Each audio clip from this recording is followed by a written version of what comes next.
ఈరోజు సోషల్ మీడియాలో అలాగే ఆంధ్రప్రదేశ్ రాజకీయాల్లో వినిపించే ఒకే ఒక్క పేరు ప్రొఫెసర్ కె నాగేశ్వర్. ఆయనకి సపోర్టివ్గా కొంతమంది ఉంటే ఆయనపై ట్రోల్ చేసేవాళ్ళు కొంతమంది ఉన్నారు. ఇప్పుడు నేను ఏ కేటగిరీలోకి వస్తాను అనేది ఈ వీడియో ఎండ్ అయ్యేసరికి మీకు అర్థమవుతుంది. పతనమైన ప్రొఫెసర్, పగబట్టిన ప్రొఫెసర్, 4 నాలికల ద్వారంలా ప్రొఫెసర్ మాటలు. మీరు చెప్పేదంతా కేవలం విని ఊరుకోవడానికి. ఇది రేడియో కాలం కాదు, మీడియా కాలం, సోషల్ మీడియా కాలం. ప్రొఫెసర్ అమ్ముడిపోయాడు. Paytm professor. CPI Narayana support చేస్తున్నారు అంటే ఆయన జైలుకి వెళ్ళి సీఎం అవ్వడం కోసమే అరెస్ట్ అవుతా అంటున్నారా?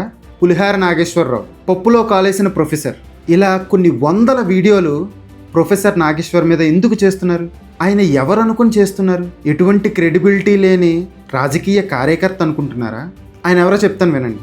ఎంతోమంది జర్నలిస్టులకు పాఠాలు చెప్పిన ప్రొఫెసర్, ఎంతోమంది మేధావులను తయారు చేసిన మహామేధావి, నిర్విరామంగా అనర్గళంగా జియో పాలిటిక్స్ నుంచి గల్లీ పాలిటిక్స్ వరకు ఎప్పుడు ఏ టాపిక్ పైనైనా తడబడకుండా క్షుణ్ణంగా మాట్లాడగలిగే అతి తక్కువ విశ్లేషకులలో ఒకరు.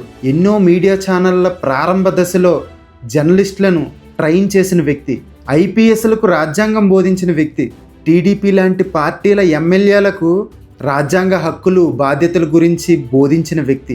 అలాంటి గురుస్థానంలో ఉన్న వ్యక్తిపై ఎందుకింత దాడి? అతని వయసుకు స్థాయికి కనీసం గౌరవం ఇవ్వలేని పార్టీల మీడియా ఛానళ్ళు, సోషల్ మీడియా వింగులు సాధారణ పౌరుడికి గౌరవం ఇస్తాయా?